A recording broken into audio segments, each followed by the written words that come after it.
Hello प्यारे साथियों, सबसे पहले मेरा प्यार भरा नमस्कार। जैसा कि आप लोगों को पता है कि ऑफलाइन क्लास बंद होने के कारण हमने ऑनलाइन क्लासेस करना शुरू किया है, जिसके अंतर्गत आज हम लोग पढ़ेंगे इंटर के इंग्लिश विषय के बारे में। क्योंकि इंग्लिश में अभी हम लोगों का चल रहा था ग्रामर। जो मेरे ऑफलाइन क्लास के स्टूडेंट थे उनको पता है कि हम लोग वर्ब के बारे में पढ़ रहे थे। किस चीज के बारे में पढ़ रहे थे? हम लोग वर्ब के बारे में पढ़ रहे थे। तो वर्ब में हम लोगों ने बेसिक चीज पढ़ रहे थे, वर्ब के फॉर्म के बारे में। किसके बारे में? वर्ब के फॉर्म के बारे में। तो हम लोगों ने पढ़ा था वर्ब के 5 फॉर्म होते हैं, V1, V2, V3, V4 और V5। तो हम लोगों ने ऑफलाइन क्लास में V1 की चर्चा कर ली थी, V2 की चर्चा कर ली थी, V3 की चर्चा कर ली थी। आज हम लोग पढ़ेंगे V4 के बारे में। ठीक है, तो V4 में हम लोग क्या जानना चाहेंगे या हम लोग क्या किसे V4 कहते हैं इसके बारे में चर्चा करेंगे। तो V4 जो होता है ये वर्ब के पहले रूप के, वर्ब के पहले रूप में जब ing लगा दिया जाता है तो ये कहलाता है आपका V4। ये क्या कहलाता है आपका V4। यानी कि जैसे सपोज दैट के लिए मान लेते हैं हम बात करते हैं रीड की, तो रीड में यदि हम ing जोड़ दें तो ये हो जाएगा रीडिंग, और ये आपका होता है V4। ये आपका क्या होता है?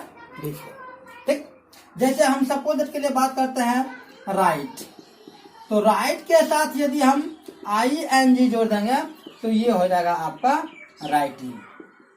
तो ये आपका है V4। ठीक है दोस्तों, तो ये V4 का प्रयोग कहाँ किया जाता है या क्यों किया जाता है या इसका अर्थ क्या होता है, इसके बारे में बात करें। ठीक है, तो सबसे पहले यदि हम बात करें V4 की, तो V4 जो होता है वह जान गए कि वर्ब के पहले फॉर्म के साथ ing जोड़ने से V4 बनता है। ठीक, तो V4 का प्रायः इस्तेमाल जो होता है यह कब होता है? जब तात्कालिक चीज को शो किया जाता है, या जब कोई कार्य चल रहा होता है, या जब कोई काम हो रहा होता है, या जब किसी कार्य को हम कंटिन्यू कर रहे होते हैं, तो वैसे सब वाक्यों में V4 का इस्तेमाल किया जाता है। ठीक, क्योंकि जब इसके नाम के बारे में पढ़ते हैं, V4 के नाम के बारे में पढ़ते हैं, तो इसे कहा जाता है कंटिन्यूअस। इसे क्या कहा जाता है? कंटिन्यूअस। और कंटिन्यूअस का अर्थ होता है लगातार। क्या होता है? लगातार। तो अब कंटिन्यूअस हम जब ग्रामर की बात करेंगे तो इसको किसी किसी किताब में, जैसे यदि प्रेजेंट की बात करें तो इसे कहा जाता है प्रेजेंट कंटिन्यूअस, और किसी किसी किताब में इसी को कहा गया है इम्परफेक्ट। इम्परफेक्ट। अब इम्परफेक्ट मतलब होता है अपूर्ण।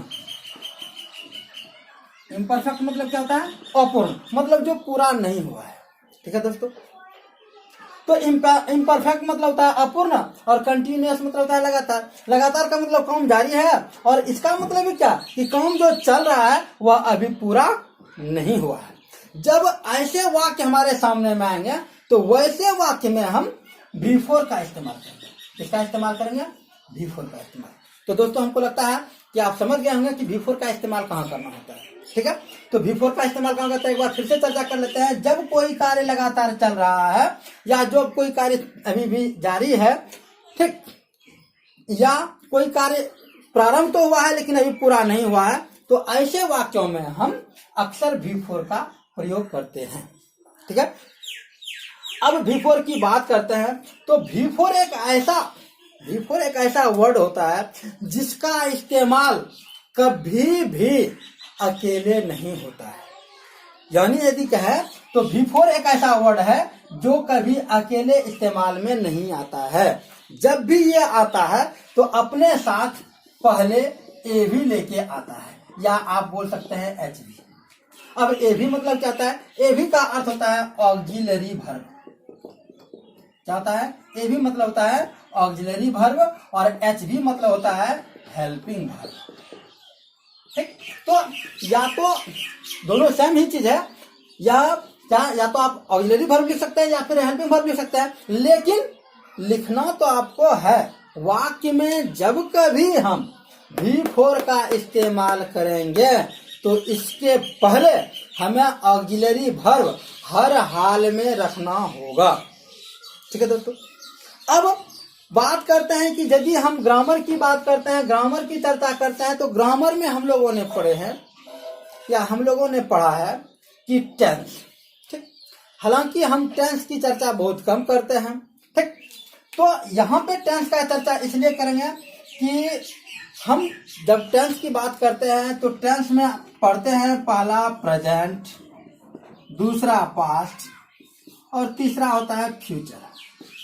तो ये तीनों ही टेंस जो होते हैं, इसके चार चार फॉर्म होते हैं, चार चार पार्ट होते हैं, चार चार हिस्से होते हैं। प्रेजेंट यदि पहले बात किया जाए तो सबसे पहला होता है प्रेजेंट इंडेफिनिट, दूसरा होता है प्रेजेंट इम्परफेक्ट, तीसरा होता है प्रेजेंट परफेक्ट और चौथा होता है प्रेजेंट परफेक्ट कंटिन्यूअस।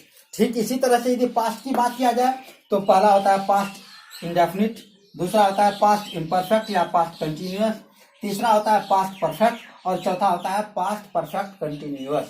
इसी तरह से यदि फ्यूचर की बात करें तो फ्यूचर का भी चार पार्ट होता है, फ्यूचर इंडेफिनिट, फ्यूचर इम्परफेक्ट या फ्यूचर कंटिन्यूअस या फ्यूचर परफेक्ट, फ्यूचर परफेक्ट और चौथा होता है फ्यूचर परफेक्ट कंटिन्यूअस। तो सबके चार चार पार्ट होते हैं। तो सारे के चार चार पार्ट में दो दो पार्ट जो होते हैं, तीनों टेंस के दो दो पार्ट कौन कौन से?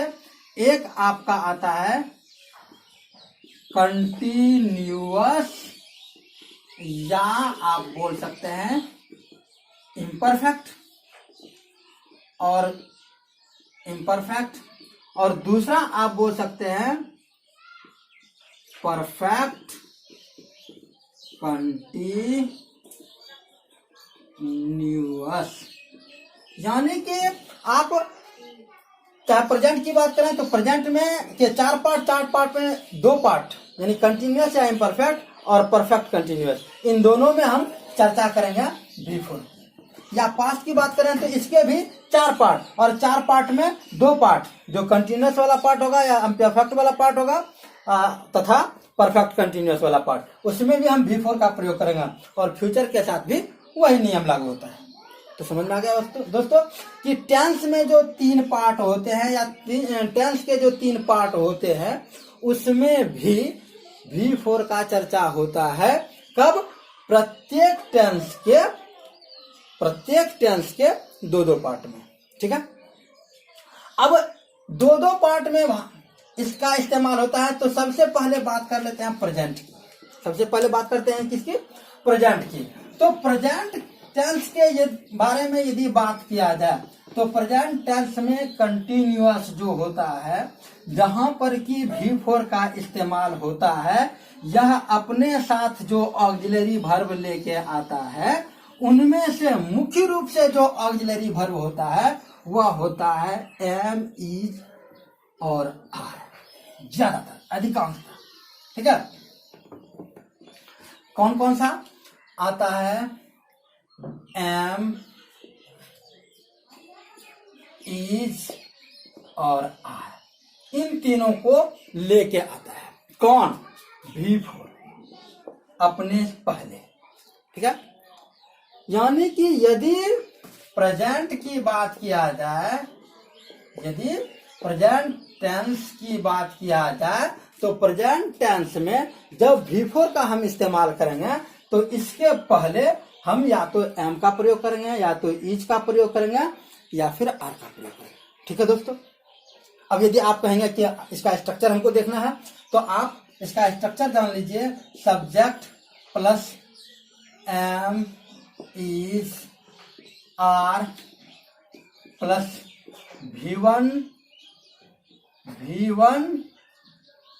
ING। इसके बाद आप अदर वर्ड्स लगा सकते हैं या नहीं भी लगा सकते हैं। यहाँ पे आप लिख सकते हैं अदर वर्ड्स। यदि V1 ING नहीं लिखेंगे तो आप इसको V4 डायरेक्ट भी लिख सकते हैं, क्योंकि हम पहले ही बता चुके हैं कि V4 कहते हैं V1 के साथ जब ing जुड़ जाता है तो वो V4 हो जाता है। अब मान लेते हैं यहाँ पे कोई भी सब्जेक्ट रख देते हैं, सब्जेक्ट मान लेते हैं जैसे राम है, ठीक है। तो राम यदि है तो राम तो थर्ड पर्सन है, और थर्ड पर्सन के साथ किसका प्रयोग होता है? इज का प्रयोग होता है। थर्ड पर्सन के साथ इज का प्रयोग, फर्स्ट पर्सन के साथ एम का प्रयोग, सेकंड पर्सन के साथ आर का प्रयोग। अब इनमें से कुछ वर्ड्स ऐसे हैं जो फर्स्ट पर्सन में भी आते हैं लेकिन उनके साथ आर का प्रयोग होता है, और थर्ड पर्सन में भी आते हैं और उसके साथ भी आर का प्रयोग होता है। जैसे यदि फर्स्ट पर्सन की बात करें तो फर्स्ट पर्सन में एक वर्ड आता है वी, और वी के साथ एम का प्रयोग नहीं, वी के साथ आर का प्रयोग होता है, ठीक है।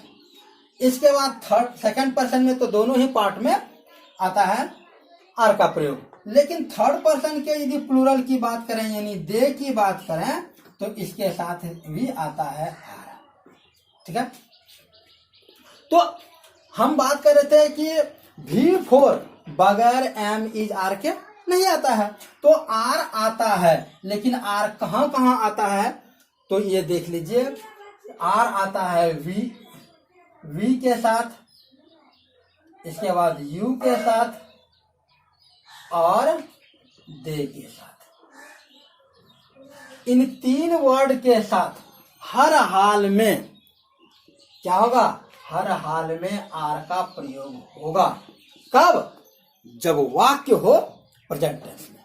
वाक्य कब हो? जब वाक्य हो प्रेजेंट टेंस में, तो और उसमें सब्जेक्ट के रूप में रहे वी, यू या दे, तो ऐसे सब्जेक्ट के साथ हर हाल में हमें आर का प्रयोग करना है।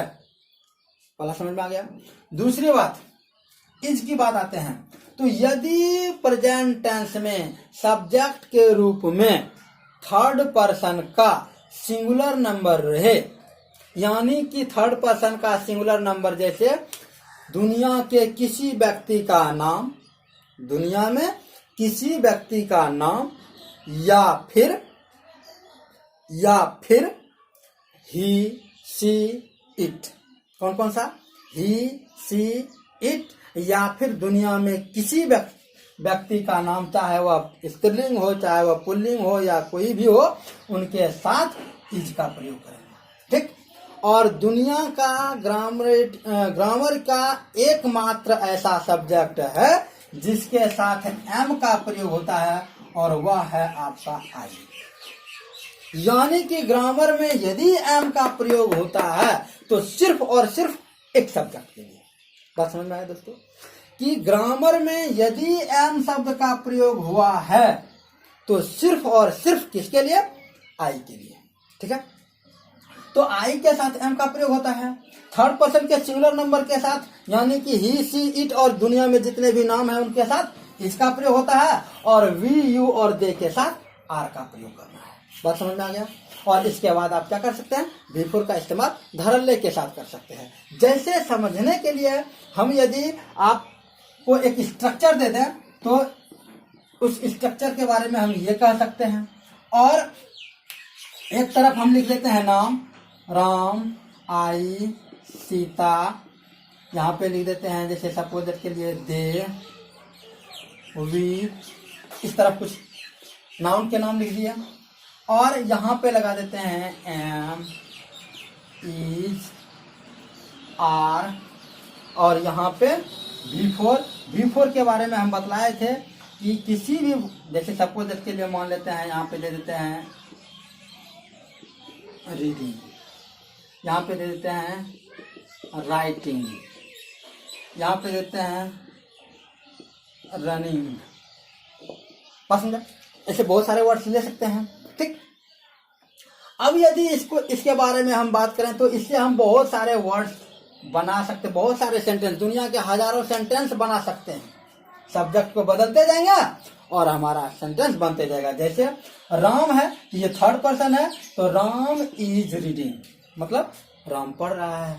राम इज रनिंग, राम दौड़ रहा है। राम इज राइटिंग, राम लिख रहा है। आई एम रनिंग, मैं दौड़ रहा हूँ। सीता इज रीडिंग, सीता पढ़ रही है। सीता इज रनिंग, सीता दौड़ रही है। दे आर राइटिंग, वे लोग लिख रहे हैं। दे आर रनिंग, वे लोग दौड़ रहे हैं। वी आर रीडिंग, हम लोग पढ़ रहे हैं। ऐसे आप दुनिया में बहुत सारे सेंटेंस को बना सकते हैं। बात समझ में आया दोस्तों? तो हमने पहले देखा कि V4 का प्रयोग कहाँ होता है।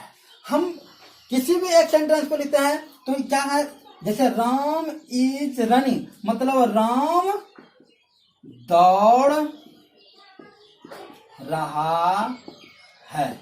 मतलब क्या, राम के द्वारा यानी सब्जेक्ट के द्वारा कार्य हो रहा है दौड़ने का, लेकिन ये दौड़ने का कार्य क्या समाप्त हो चुका है दोस्तों? देखिए, नहीं, ये कार्य अपूर्ण है, अभी अधूरा है, और इसे अपूर्ण को हम बोलते हैं इम्परफेक्ट। या यदि कंटिन्यूअस की बात करें तो ये अभी दौड़ने का काम लगातार हो रहा है, जारी है। तो हम बोले थे, यदि आप हिंदी वाक्य के किसी भी वाक्य में ये देख लें कि सब्जेक्ट के द्वारा यानी कर्ता के द्वारा जो कार्य हो रहा है वह अभी पूरा यदि नहीं हो पाया है, संपन्न नहीं हो पाया है, तो आप वैसे वाक्य में आंख कान मूंद के यानी धड़ल्ले के साथ V4 का प्रयोग कर सकते हैं। बात समझ में आया दोस्तों? तो इस तरह से ये आपका हो गया स्ट्रक्चर, किसका? ये आपका स्ट्रक्चर V4 का, ठीक है। अब ये V4 में किसका हो गया? ये प्रेजेंट टेंस का हो गया, ठीक है दोस्तों। अब यदि हम बात करें प्रेजेंट के बाद यदि पास्ट की बात करें, यदि पास्ट की बात करें, दूसरे टेंस की बात करें या टेंस के दूसरे पार्ट की बात करें, तो वहां पे आप क्या देख सकते हैं? वहां पे आप देख सकते हैं कि यहाँ पे एम इज आर का प्रयोग नहीं होगा, तब यहाँ पे प्रयोग हो जाएगा सिर्फ और सिर्फ टेंस के अनुकूल या टेंस के आधार पर यहाँ पे बदल जाएगा वाज और वर, वाज या वर। मतलब कहने का मतलब है कि यदि सब्जेक्ट सिंगुलर नंबर में रहेगा तो वाज लगाना है, चाहे सब्जेक्ट यदि प्लूरल नंबर में है तो वर लगाना है।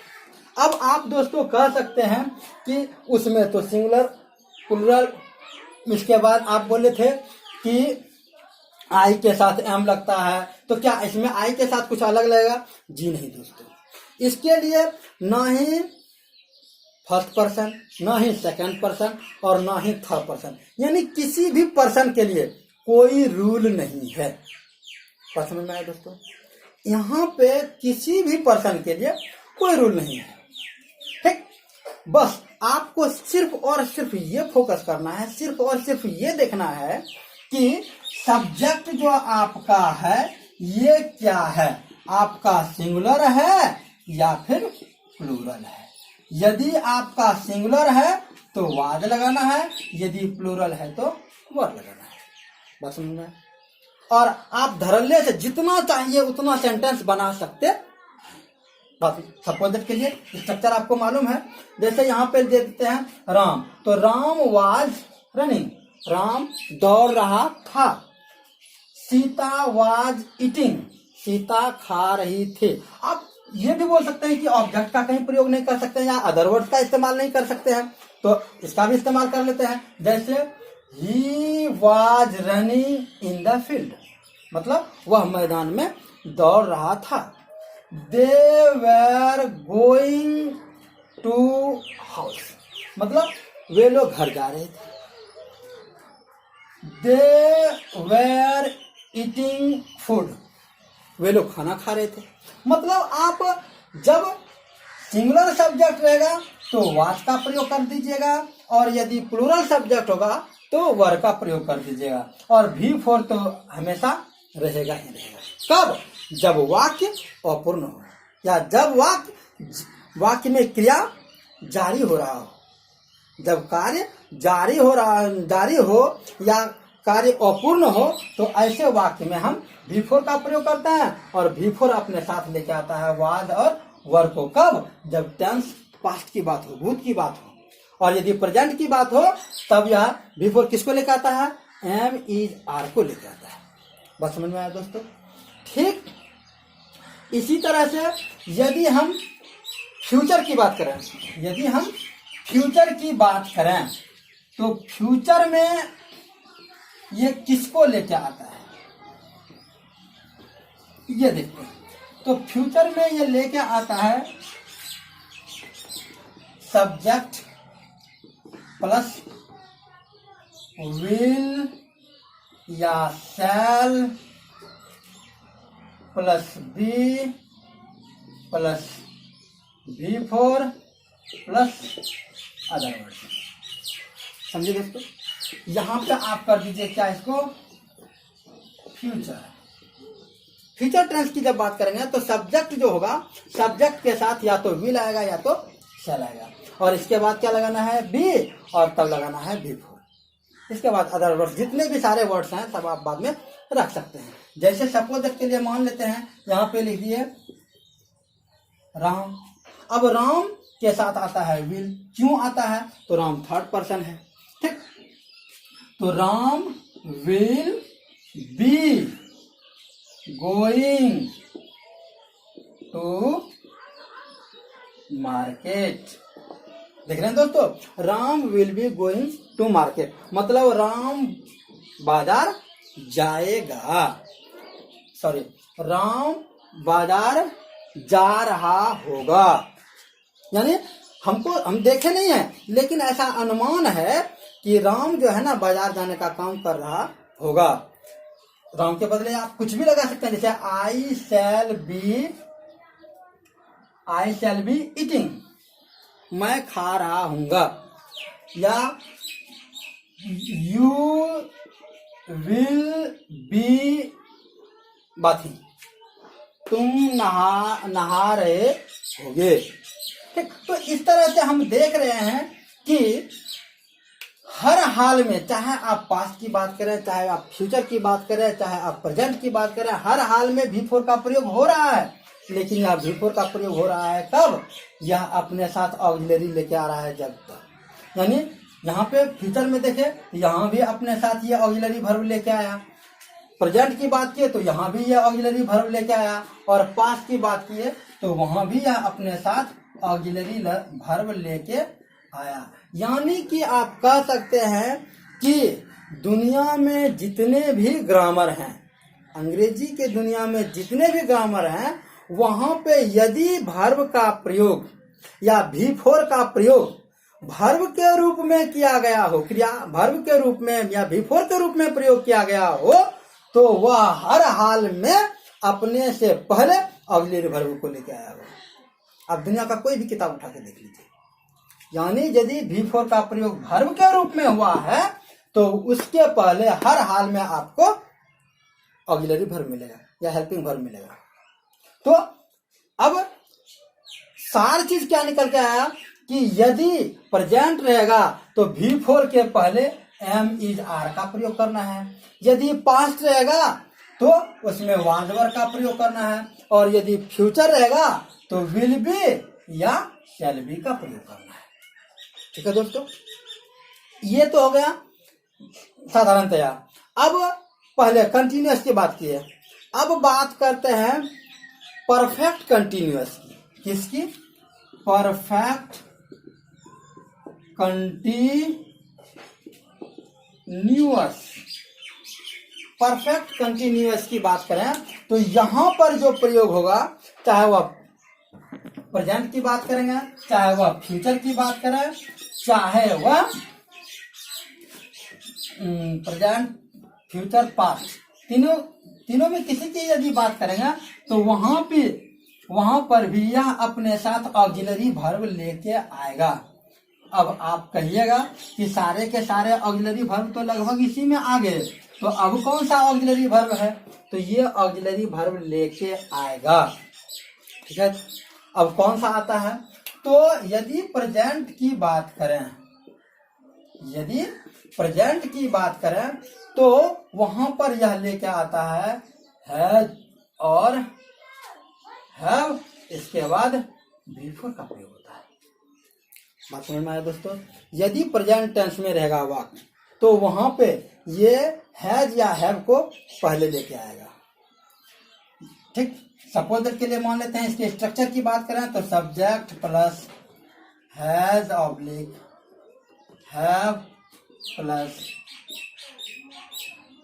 V4 की बात कर रहे हैं हैज, और यहाँ पे बीन भी होगा ना, प्लस बीन प्लस V4 ये होगा,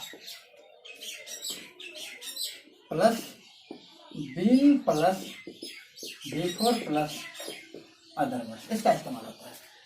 ये इसका स्ट्रक्चर होता है। जैसे आप इसको देख सकते हैं, यदि इसकी बात करें तो यहाँ पे सब्जेक्ट के रूप में दे देते हैं। जैसे सपोज के लिए मान लेते हैं श्याम है, तो श्याम।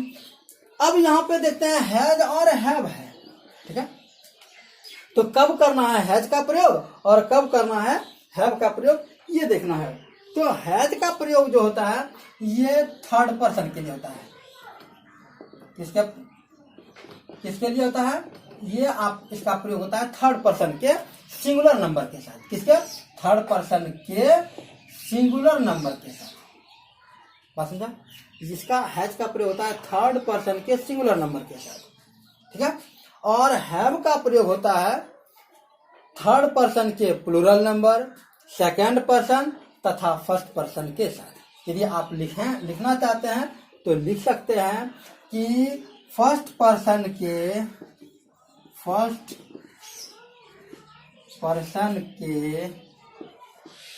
दोनों नंबर, फर्स्ट पर्सन के दोनों नंबर, सेकंड पर्सन के भी दोनों नंबर,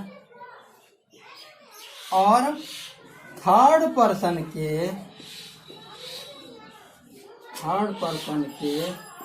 प्लूरल नंबर के साथ, इन सब के साथ हैव का प्रयोग होता है। किसका प्रयोग होता है, हैव का प्रयोग। इसके अलावे दुनिया में जितने भी वर्ड आएंगे सबके साथ हैज का प्रयोग होगा। बात समझ में आया। जैसे अब फर्स्ट पर्सन के दोनों नंबर, तो फर्स्ट पर्सन के दोनों नंबर हो गया आपके कौन, आई और वी। सेकंड पर्सन के दोनों नंबर ये हो गया आपके यू, और थर्ड पर्सन के प्लूरल नंबर ये हो गया आपका दे। यानी आई वी यू और दे, कौन कौन सा, आई वी यू और दे। इसके साथ हमें परफेक्ट कंटिन्यूअस में हैव का प्रयोग करना है बिन के साथ, हैव का प्रयोग करना है बिन के साथ। और इन चार के अलावे यदि दुनिया का कोई भी सब्जेक्ट हो तो उसके साथ हमें हर हाल में लगाना है हैज का प्रयोग। बात समझ में आया दोस्तों।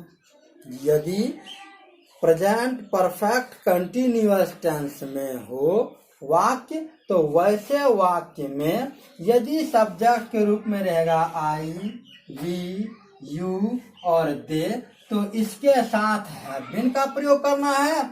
और इन चारों के अतिरिक्त यदि दुनिया का कोई भी सब्जेक्ट होगा तो उसके साथ हमें हर हाल में हैज का प्रयोग करना है, ठीक है। अब सपोज दैट के लिए यदि आप देखना चाहते हैं तो एग्जांपल के तौर पे आप कुछ देख भी सकते हैं, कुछ ऐसे देख भी सकते हैं वाक्य कि हम जो यहाँ पे आपको हमने जो आपको ये बतलाया ये कहाँ तक सही है या गलत है, ठीक है दोस्तों। तो यदि मेरा क्लास करने के लिए बैठे तो कम से कम कॉपी कलम लेके बैठिए तो ज्यादा बेहतर होगा, तब आप जो है ना सही और गलत का फर्क निकाल पाइएगा, ठीक। तो कोशिश कीजिए दोस्तों कि जब भी मेरा वीडियो देखें तो कॉपी और कलम जरूर लेके, पेन पेपर जरूर लेके बैठे, ठीक है। इससे खास करके इसमें जो आपको मुख्य कुछ ऐसी बातें लगे जो कि नोट करने वाली है उसे आप नोट भी कर सकते हैं, ठीक है। जैसे सपोज के लिए अब यहाँ पे चर्चा करते हैं, यदि सब्जेक्ट के यहाँ पे आ गया राम, यहाँ पे आ गया गीता, यहाँ पे आ गया आई, यहाँ पे आ गया दे, यहाँ पे आ गया सीता, यहाँ पे लगा दिए हैज ऑब्लिक, इसको बीच में लिख दीजिए हैज ऑब्लिक हैव, तब been plus before plus other word, ये स्ट्रक्चर है। अब यहाँ पे बिफोर के बदले हम कुछ भी लिख सकते हैं। यहाँ पे जैसे सपोज दैट के लिए मान लेते हैं, यहाँ पे लगा दिए रीडिंग, यहाँ पे लगा दिए बाथिंग, यहाँ पे लगा दिए वेटिंग, ठीक, यहाँ पे लगा दिए वॉकिंग, ठीक। तो अब इससे आप जितना चाहे उतना सेंटेंस बना सकते हैं। जैसे राम, तो हम पहले भी चर्चा कर चुके हैं, ये थर्ड पर्सन का सिंगुलर है, ठीक। तो इसके साथ आएगा क्या, has. Ram has been reading, Ram पढ़ता रहा है। Gita has been bathing, Gita नहाती रही है। आई हैव बीन रीडिंग, मैं पढ़ता रहा हूँ। आई हैव बीन वॉकिंग, मैं टहलता रहा हूँ। दे हैव बीन रीडिंग, वे लोग पढ़ते रहे हैं। Sita has been reading, Sita पढ़ती रही है। आप इस तरह से कुछ सब्जेक्ट को लिख लीजिए और कुछ बिफोर को लिख लीजिए और बीच में लगा दीजिए हैज या हैव और उसके साथ बीन को जोड़ दीजिए। दुनिया का जितना चाहे उतना आप सेंटेंस बना सकते हैं, ठीक है दोस्तों, और यह गलत नहीं होगा।